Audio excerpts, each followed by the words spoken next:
Hello, in this video I'm going to be talking about a big massive storm that will be making its way toward the southeast US, bringing lots of heavy rainfall, up to 10 inches of rain. Along with that, the system will bring very strong wind gusts towards Florida, South Carolina, Georgia, and even North Carolina and Virginia. And along with that, as the system makes its way towards Florida, Georgia, and South Carolina, it will stay off the coast of the Carolinas but still bring some big impacts. And also, there is a growing severe risk for tomorrow too for parts of Florida, citing risk of severe storms. And as the system makes its way toward the northeast, it will bring snow for parts of New York and Pennsylvania. So let's get right into this video. Alright guys, so now let's get right into this video. So I hope you're having a very good Friday morning so far. I am too on this December 15th, 2023. In this video, I'm going to be talking about a big massive storm that will be making its way towards the southeast US. That's going to bring lots of heavy rain for Florida, lots of heavy rain for South Carolina and Georgia, and even farther north than that.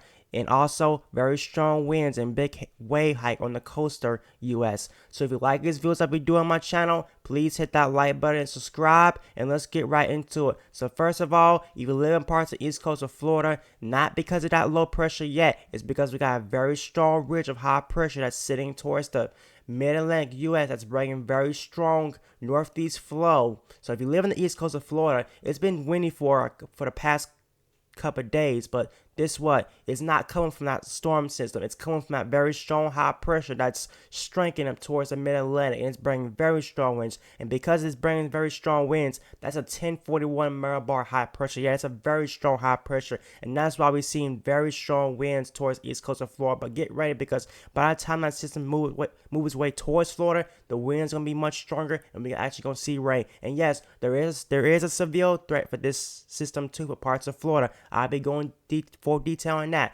So if you not watched my last video, I said that this system was not going to bring snow. Well, we have significant changes with these models, and that's why I'm doing another video today, because I told you these models been having a hard time predicting the storm, whatever, if it's going to bring snow, where it's going to go. Because first of all, we thought the Midlands and South Carolina was going to get the worst impacts, but the models has trended the system towards the east, staying off the coast of South Carolina and bringing less impacts towards the Midlands and bringing more impacts towards the coastal Carolinas. So if you live in Myrtle Beach, South Carolina, Charleston, South Carolina, Wilmington, North Carolina, Savannah, Georgia, Jacksonville, Florida, Melbourne, Florida, Satellite Beach, Florida, all those coastal areas on the eastern US, going to see the worst impacts, while the Midlands is going to see less impacts. So now let's check about what's going in the Midwest. If you live in the Midwest, you do have a storm system that's coming through, y'all, bringing pretty much some moisture and some little bit of rain. But thing is, that system is not going to be the system that's going to connect to the system that's going to cause a snowstorm. It's what's north of that. We're going to have a huge trough that's going to come from Canada, and that's going to bring down a lot of cold air just in time when the system get toward the northeast to bring cold enough temperatures to support snow for parts of western New York and Pennsylvania. So let's get right into it. And yes, this video is going to be the longest video on my channel because we got so much to talk about. The snowfall outlook, everything. It's going to be a long video. So please stay tuned. So you can probably skip through this part and go straight to my next part. So now, why are we going to see snow? So first of all, the reason why I said in my last video we wasn't going to see snow is because there wasn't going to be enough cold air. We got a lot of region in place for parts of the northeast, and that's why we're not going to see snow, because it's going to keep temperatures above average, warm enough where we can't see snow. But that has changed. So first of all, let's focus on the storm system first. Then we're going to watch a huge trough that's going to eject from Canada. That's going to bring down a lot of cold air just in time for this storm to make its way toward the northeast and bring a lot of snow. So let's get right into it. So first of all, I'm going to be showing the 5 millibar height anomaly, and to better understand this, the red represents above average heights, meaning that's ridge of high pressure, warmer temperatures, above average temperatures, and dry conditions. The blue represents below average heights, meaning below average temperatures, below average temperatures. Unsettled weather means wetter conditions, not always wetter conditions, but more like unsettled weather, cooler temperatures, and that's troughing. So focus on the Gulf of Mexico. Look what starts happening in the Gulf of Mexico. Here comes this system, and now guys, this is not it. You might be thinking, oh, this system, this little big blob and trough is going to bring cold air. No, that's not it. Because how can this system bring cold air to the system? All the cold air is locked in towards Canada, and this trough is not going to bring, because north of this blue trough right here, you got region. So there's nowhere cold air can get into this trough. But it's this next trough after this one that's going to dip down just in time for this system to bring snow for parts of the northeast. So keep watching this. This system makes its way towards Florida, moving towards the Carolinas. But look what happens, guys. Look what ejects from Canada. This system right here is what's going to bring enough cold air by the time this system makes its way toward the northeast to produce snow for parts of the northeast. So that's why we're seeing snow. And look at this. By the time the system makes its way toward the northeast, this trough combines to this one and brings a lot of cold air down with it. They make its way toward the northeast, bring a lot of snow for y'all. And after that, region will start to build right back up again. So now, GFS showing the same thing. Watch the Gulf of Mexico as the system makes its way through. Watch that trough that projects from Canada that brings that cold air just in time for snow for parts of the northeast, showing the same situation. So the northeast U.S., you won't see a whole lot of snow, but still you'll see enough. And after that, we just got a lot of region. So now I want to show you the overall 6-hour precip. How strong the storm gonna be, how much rain it's gonna be. So the blue is snow and the green is rain. So look at this. By the time we get farther out, by the time we get in towards Sunday, the system finally makes its way towards Florida. But look at this, guys. It does stay off the East Coast now for the Carolinas and Georgia. So I mean less impacts was a mainland, but you still gonna see some significant impacts. A decent amount of heavy rain, decent amount of gusty winds. But this system does make its way towards the northeast just in time. But look at this very strong storm system making its way towards northeast. Now Massachusetts, I don't think it's gonna be cold enough for y'all to see snow. You just mainly gonna see heavy rain, strong winds. But if you live in the backside of this, parts of western New York, Pennsylvania, you will see some snow with this system too as the system makes its way through. So now we're gonna show you the models, the surface pressure, because right now Florida is already seeing very strong winds, not even because of that storm system, it's because a very strong high pressure sitting towards the southeast U.S. that's bringing very strong northeast flow. Because understand, a high pressure, the winds of a high pressure spin clockwise. The winds are going like this, and along with that is bringing very strong northeast flow winds towards east coast of Florida. So Florida, you got some beach erosion, so please stay off the beaches because the waves gonna be too big for y'all. And please don't get caught up in these big waves. So now the European model is showing that yes, this high pressure will move out of the way, but Florida, get ready for more strong winds because it doesn't end there. Look at this. By the time we get in towards Saturday, look at this. This system start making its way towards Florida by Saturday morning. Saturday night through Sunday morning, making its way towards Florida and making its way towards the Carolinas. But look at this, guys. Compared to the last run, let's look at the run from yesterday. So yesterday run, not this. Okay, this is the 12Z yesterday run. Still have the same thing, but during my last video, here's the run when I was making my last video. Look at this. Oops, not that. Look at this. This is the run from a couple days ago when I was making my last video. Look at the difference. The European model first had this going over South Carolina, but now, as of today, as of this run, as I'm recording this, completely different. Now we have it staying off the coast, so I mean less impacts from midlets. So I think we are coming to that point where we are getting closer to this event. So I don't think models are going to change that much. So I think this is most likely to take the likely case right here. It's most likely to stay off the coast of South Carolina, but even if it does, guys, it's still a powerful system and it will still bring very strong winds and heavy rain for parts of the Midlands of South Carolina. So don't let your guards off of this because the impact is going to be a lot less. You're still going to see a lot of heavy rain, especially flooding in those flood prone areas. Please be heads up for that. And it's also very strong gusty winds that can knock down some trees and some stuff. So I'm pretty sure the kids will be out of school Monday for parts of eastern South Carolina and North Carolina, especially on those coasts, because the weather is going to be very unsettled. A lot of strong winds and heavy rain, and we probably ain't going to have no power. So this system does make its way towards North Carolina. If you live in those Outer Banks, you're going to get blasted with a lot of winds. Look at this, 981 Marabar system making its way towards North Carolina Outer Banks, then making its way towards the northeast. with much stronger system. So now GFS showing the same thing. Now, GFS was been going wild on this. Now the European model is starting to come to the agreement with the GFS now. The GFS is now saying that the European model is now saying that yes, the GFS, I agree with you. We are with the system will stay just off the coast of South Carolina, but still gonna bring some huge impacts. So GFS showing that look at this.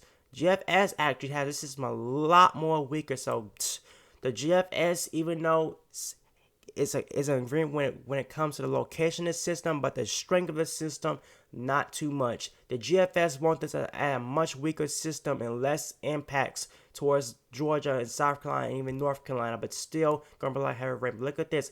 GFS does agree that this will be a very strong system towards the northeast. So we still got quite a disagreement. So things quite change from now and towards the event. So we still kind of have to pay attention to the models and see what happens. So yeah, GFS has just been doing some fantasy land right now. I don't know what's up with that GFS model. So now I want to show the overall sustained winds with this system. How much wind this system gonna bring? Guys, these are not wind gusts. These are sustained winds. So I think I want to show the wind sloth. The wind sloth is better. No, we can't do the wind sloth. It doesn't work.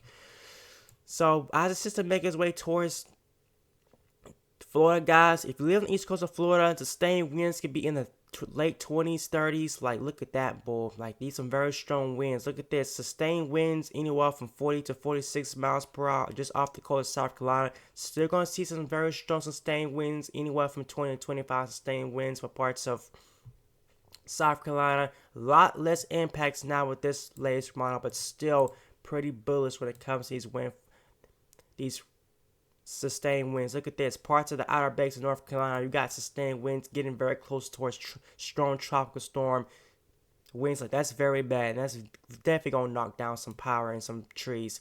And this system does make its way toward the northeast, bringing very strong sustained winds towards Yall. So now, how about our wind gusts? And we're going to look at the slot because it's easier to understand.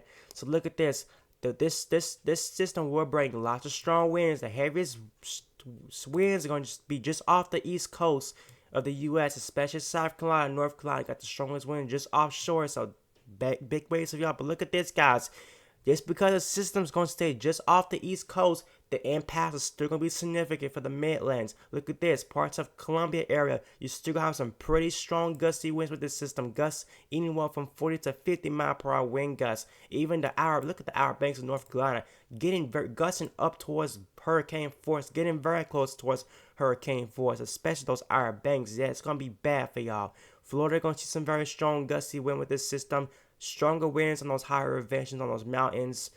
And yes, the northeast is going to see some very strong gusty winds too. So now the GFS sustained winds showing the same thing. Very strong winds, but a lot less ballistic. Now this is the GFS showing sustained winds still pretty strong with this system. Got sustained winds up towards 60 to 62 mile per hour. Still got some pretty significant sustained winds of parts of Carolinas. So I think the GFS is more ballistic when it comes to the winds towards South Carolina, because these sustained winds are getting very close towards tropical storm force, and that's going to definitely knock down some trees. The Outer Banks of North Carolina, you got sustained winds upwards of 50 mile per hour wind gusts and board, just not wind gusts, sustained winds, but wait till I show you the wind gusts. It's going to be significant, because when we got sustained winds this strong, you know those wind gusts going to be very strong. So now, let's get right towards the wind gusts. So wind gusts with this system, gusting up towards hurricane force winds on the Outer Banks of North Carolina. Still got significant gusts for parts of South Carolina, the Midlands of South Carolina, the coast of South Carolina.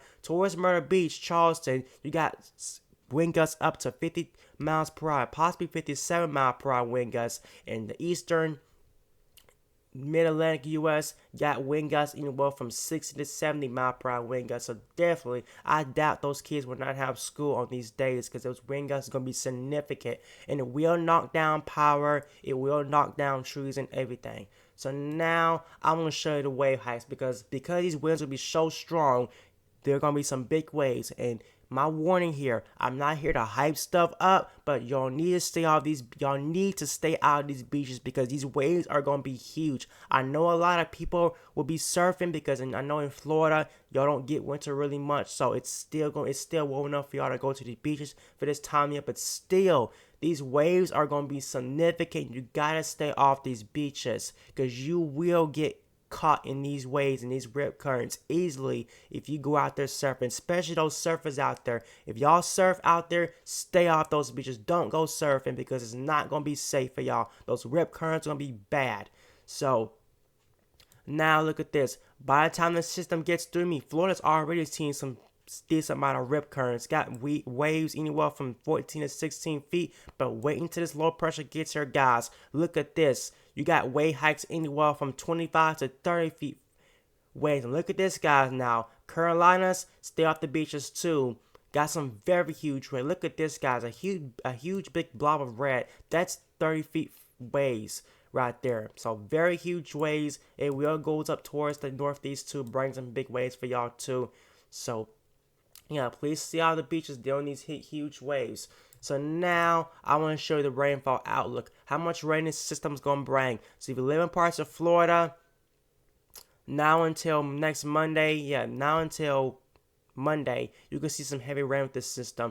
Especially in those eastern Carolinas. Look at this, guys. A lot ballistic on the European model. You got anywhere from 6 to 8 inches of rain. Parts of Florida, you're going to see anywhere from 2 to 3 inches of rain. Especially east coast of Florida, you're going to see this amount of rain. So the Carolinas will probably see the most heaviest rain with this system too. GFS model showing the same situation. Okay, I want to show you this. December 18th. GFS, little bit more quite ballistic when it comes to heavy rainfall for parts of South Carolina. Got rain easily over 6 to 8 inches of rain. A little bit farther to the west, but not as much. But still bring lots of heavy rain for parts of East Coast U.S., east of South Carolina, North Carolina, Florida sees a decent amount of rain. And because we're going to see a lot of rain with this system, there is a threat for flooding. So today, too, flooding tomorrow for parts of Florida. December 16th, when the system finally makes its way through for y'all. We didn't get upgraded to a moderate risk, but I'm pretty sure we will. But I don't think we're going to see a moderate risk because I don't think we're only going to see up to 1 or 2 inches of rain, possibly 3 inches of rain. So that's not enough. But some areas is prone to flooding, so we might get an isolated area moderate. But we still have a sightly risk for flooding, 15% risk for flooding for parts of the whole state of Florida and even parts of southern Georgia. Now, day 3 outlook, we have a huge sightly risk for flooding extending all the way towards Columbus, South Carolina, and far as north as Philadelphia, Pennsylvania. Getting a huge area of sightly risk of flooding. I'm pretty sure this day will get upgraded to our moderate risks because those heavy rainfall totals on those malls is very ballistic. So now I want to talk about the northeast for y'all because y'all gonna see snow with this system. So how cold enough these temperatures gonna be when this storm gets here? So by the time we get in towards, okay, I need to lose the latest run because this run can only go out a couple hours. So look at this. By the time we get into the day of the event, guys, look at this. Now the reason why we're not gonna see snow for parts of these areas is because these temperatures are not going to be cold enough. Look at this. You got temperatures in the 40s and 50s. Boy, that's mild. But look what comes behind that. This trough does dip down just in time when this system makes its way toward northeast to bring snow. Here come these colder temperatures. Look at this. It will bring enough cold air. You got temperatures anywhere from the temperatures anywhere from the teens to the low 30s. Yes, cold enough to support snow. Even that 32-degree mark. So this system will bring snow. So now, how much snow we gonna see with this system? We're not gonna see a whole lot. Some areas barely gonna see an inch of snow, but you will see snow with this system. It's not like it's better not seeing no snow. That's right. It's better than not seeing no snow. You will see snow, but won't see a whole lot. A little bit more snow in those higher elevations, but look at this. Anywhere from an inch to 2 inches of snow on the European model. GFS model, same situation. So anywhere from 1 or 2 inches of snow for y'all. So now, let's get right into the severe weather for this side because severe weather for Florida tomorrow. There is a sightly risk for severe weather for parts of Florida tomorrow. And yes, so if you live in parts of Florida, the central Florida through the west coast of Florida, east coast of Florida, in the central Florida, you're on the sightly risk for severe weather tomorrow because the reason why we're going to see severe weather, just like a tropical storm, the right causing of a tropical system. This is not a tropical system because it's not hurricane season no more. But the right crossing and the I can't pronounce this. The right crossing, the upright crossing of a tropical system is what brings a tornado threat. And because we're gonna see a tornado threat with this system, look at this. The system, the main circulation is gonna be right here in Florida, where we got this sightly risk highlight. It's gonna be in the up left quadrant of this system, because that's where that's the part of a tropical system that brings tornadoes. And yes, Florida, you will be in that, so that's why you have that sightly risk for severe storms. So now here's your season stakes at risk for the severe storms tomorrow. The tornado threat, yes, this is being driven by a 5% risk. Okay, why I'm not on my storm prediction. I hope y'all see this better, guys. So let's go back and start over again. So here's your severe threat tomorrow. Parts of Orlando, Florida, Melbourne, Florida, Satellite Beach, Florida, Cocoa Beach, Florida, Indian Harbor Beach, Florida, Tampa, Florida, Orlando, Florida, Sarasota, Florida. You're under sightly risk for severe weather tomorrow. Here's your season stakes at risk for severe weather tomorrow. Tornado threat. This is being driven by a tornado threat, because the reason why we have tornado threat is we're going to have the greens. We're going to have the very strong low-level wind chill. We're going to have very strong instability. We're not going to have a whole lot of instability, but still, those low-level winds are going to be very strong, and we do have enough winds to support tornadoes. The Cape will be hot. So here's your season stakes at risk for the tornado threat tomorrow. And also, there is a wind threat tomorrow too. 15% risk for wind. Here's your season stakes at risk for the wind threat. And also, there's definitely no hail threat because we don't have enough Cape. So now, let's get right into those agreements. So now, okay, I don't know why this is pulled up. So now we're going to look at the low-level jets. Now, guys, the Cape is not going to be high. But the thing is, the winds on the low levels of the atmosphere is going to be very, very strong. So when we got very strong low-level winds, you really don't even need Cape. All you really need is that very strong wind energy. And we're going to have that. And this video is already 21 minutes long. I mean, that's not quite bad. But still, we got a lot to do. So look at this, guys. By the time we get into Saturday, here comes the system, and this is why we're going to have the tornado threat. Look at this, guys. Look how strong these low-level winds are. Look at this. You got low-level winds blowing anywhere from 50 to 60 knots, especially as you get further up towards Florida. And look at this. It does stricken as you get towards the Carolinas, but still, you got well over 30-knot winds the parts of Florida. So I think my best tornado threat will probably be this part of Florida. This little east coast of Florida will probably see the best chance of tornadoes, is because that's where we got the strongest dew points, the strongest instability, and the strongest turn in the winds, because the winds is going to be coming out of the southeast on the east coast of Florida, while in the low levels of the atmosphere, you got winds coming from the southwest. So the east coast of Florida will probably see the best tornado threat. So if you live in Melbourne, please be heads up for tornadoes. So now, how about our Cape? Now the problem is, our main problem we missing is the Cape, but really you might as well forget about the Cape, because we really don't need Cape. When we got winds that strong in the low levels in the atmosphere, you really don't need Cape, because thunderstorms don't really care about Cape when you already got enough wind energy, well above enough wind energy to support severe storms. But the dew points will be there. So we are low on Cape, but still really don't even matter, because we got a lot of wind energy with this system. So now our dew points are going to be in the 60s or higher. So yes, we do got the dew points for that. We can put a check on that. We got dew points in the mid to upper 60s, even getting very close towards the 70s. Yes, got enough dew points for that. So now we're going to look at our significant tornado perimeter. And what this means is how favorable the conditions are. Now the significant tornado perimeter is not high, but still there. And we're still going to see a spin-up tornado with this system too. So by the time we get into our Saturday, look at this. Not high, guys. These numbers are very low, but look at this, guys. Sunday morning, Sunday midnight. So this is probably going to be more like a late hour to midnight thing system. But look at this. We do got some decent amount of Cape, right? I mean, these not Cape. These are now numbers right here. We got numbers anywhere just below 1, but still, you're going to see some tornadoes with this system too. So anywhere there's significant tornado perimeter has a chance of seeing tornadoes. So now we're going to look at our updraft tracks, and these are based on rotating sails, rotating tracks. So the darker the colors are, the stronger the rotation is. So look at this, guys. So these are potential tracks. So you see these storms right here. Look at this. So these are our potential tornado producers right here. Is where you see a track. So we also have some water spouts too coming off the west coast of Florida. I mean, coming on the west coast of Florida towards Tampa, Florida. You will see some water spout with this system too. So you got some very strong rotation right just off the coast of the west coast of Florida, also the east coast of Florida, towards Cape Canaveral. Yes, you got a rotating track with there too. Parts of South Florida also got a rotating track too. So those areas I just circled has the best chance of seeing a tornado.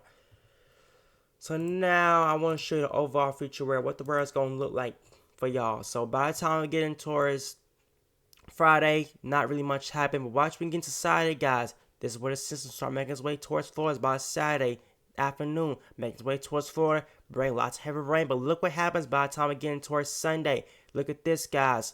This right here. These sails right here can rotate. Look at these little small breaking up sails right there. Those sails right here is what's going to be our tornado producer. So those ones we need to watch for the chance of tornadoes. So yeah, well, that's going to be it for this video, guys. Thanks for watching. Leave a like, subscribe, and I'll see you on my next video. Peace.